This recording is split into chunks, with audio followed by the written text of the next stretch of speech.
বিশ্ববিদ্যালয় ভর্তি পরীক্ষা নিয়ে সুখবরও রয়েছে, আবার দুঃসংবাদও রয়েছে। দুঃসংবাদটাই বেশি, সুখবর একটু কম। গুচ্ছ নিয়ে আমরা একটু কথা বলবো। গুচ্ছের বর্তমান পরিস্থিতি কি, গুচ্ছ ভেঙে যাচ্ছে কি না, কোন কোন বিশ্ববিদ্যালয় ইতিমধ্যে সিদ্ধান্ত নিয়েছে গুচ্ছ থেকে বেরিয়ে যাবে, তাদের জন্য তোমাদের প্রস্তুতি কেমন হবে, আর গুচ্ছে কারা কারা থাকছে সেক্ষেত্রে প্রস্তুতি কেমন হবে, এই প্রসঙ্গে একটু কথা বলা। বিশ্ব শিক্ষার্থীদের প্রয়োজনীয় সকল পণ্য পেয়ে যাবেন শিক্ষা বাজারে। টেবিল ল্যাম্প, ক্যালকুলেটর থেকে শুরু করে সব কিছু খুবই কম দামে এখানে পাওয়া যাবে। ভিজিট করুন তাদের ফেসবুক পেজ, ওয়েবসাইট, অর্ডার করুন। সারা দেশে হোম ডেলিভারির ব্যবস্থা রয়েছে। বিশ্ববিদ্যালয়গুলো গুচ্ছতে এসেছে সেই অনেক আগে, কয়েক বছর আগ থেকে। আসার পরে শিক্ষার্থীদের ভোগান্তি অনেকটা কমেছে, কারণ যদি প্রত্যেকটা বিশ্ববিদ্যালয়ে আলাদা আলাদা পরীক্ষা হতো তাহলে শিক্ষার্থীদেরকে মিনিমাম 50,000 টাকা খরচ করা লাগতো আবেদন ফি বাবদ, এবং তাদের যদি বলা যায় আবেদন ফি এবং বিভিন্ন জায়গায় যাতায়াত বাবদ। কিন্তু যখন গুচ্ছ আসলো তখন সেটা 5,000-এ হয়ে গেল। কারণ এই যে শিক্ষার্থীরা এক্সট্রা খরচ হচ্ছে না, এক্সট্রা প্রেশারও হচ্ছে না, আলাদা জায়গায় যাওয়া, আলাদা জায়গায় পড়াশোনা করা, কোনো কিছুই হচ্ছে না। হ্যাঁ, গুচ্ছের অনেক অসুবিধাও আছে, তবে সুবিধাটা শিক্ষার্থীরা অনেক বেশি ভোগ করতে পারত। এখন বর্তমানে গুচ্ছ নিয়ে যা হচ্ছে সেটা এক প্রকার অন্যরকম একটা চিন্তাভাবনা হচ্ছে, এবং বিশ্ববিদ্যালয় মঞ্জুর কমিশন তারাও এই ব্যাপারটা দেখেও না দেখার ভান করছে, এবং এই না দেখার ভান করার কারণে বেশিরভাগ বিশ্ববিদ্যালয় তাদের সিদ্ধান্ত নিতে খুব সহজ হচ্ছে, তারাও খুব দ্রুত সিদ্ধান্ত নিচ্ছে। আমরা কথা বলছিলাম 2020-21 শিক্ষাবর্ষ থেকে মূলত গুচ্ছ পদ্ধতি চালু করে, যেখানে সাধারণ, বিজ্ঞান এবং প্রযুক্তি বিশ্ববিদ্যালয় নিয়ে এই প্রক্রিয়া চালু হয়।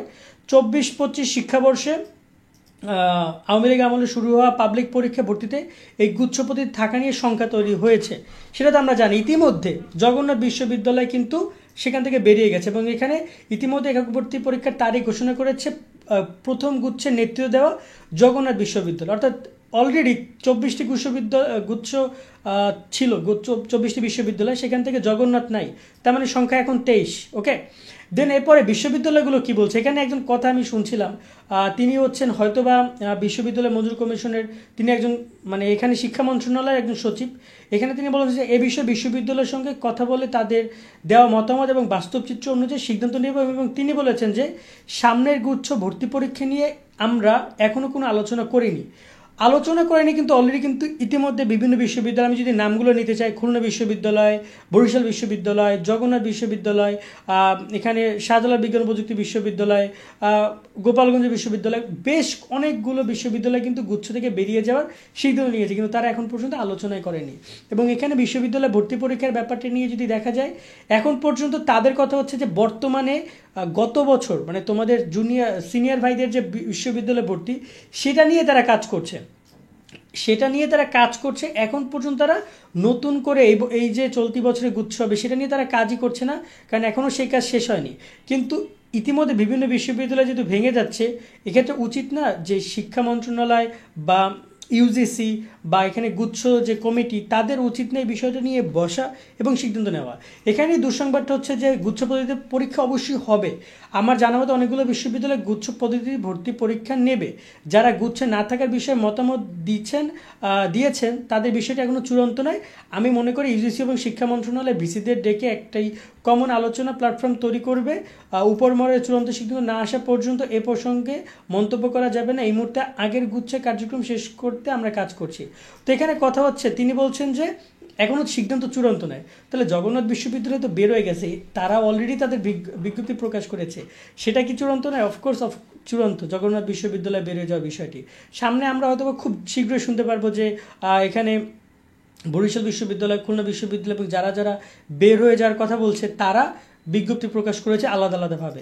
তখন শিক্ষার্থীদের কিন্তু সেখানে আবার আলাদা আলাদাভাবে আবেদন করতে হবে।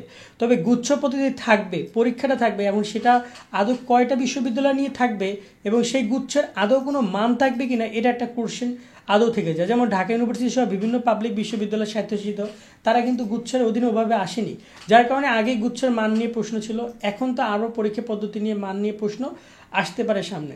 এক্ষেত্রে শিক্ষার্থীদেরকে বলবো যে তোমরা তোমাদের মতো করে পড়াশোনাটা আরও কন্টিনিউ করে যাও, কারণ এই গুচ্ছের কোনো ঠিক ঠিকানা নেই এবং তাদের ভর্তি পরীক্ষা গত বছরেরটা এখনও শেষ করেনি তারা, যার কারণে এই চলতি গুচ্ছ নিয়ে তোমাদের অনেক সময় লাগবে। এটাই হচ্ছে সর্বশেষ যে চিন্তাভাবনা তাদের, সেটাই।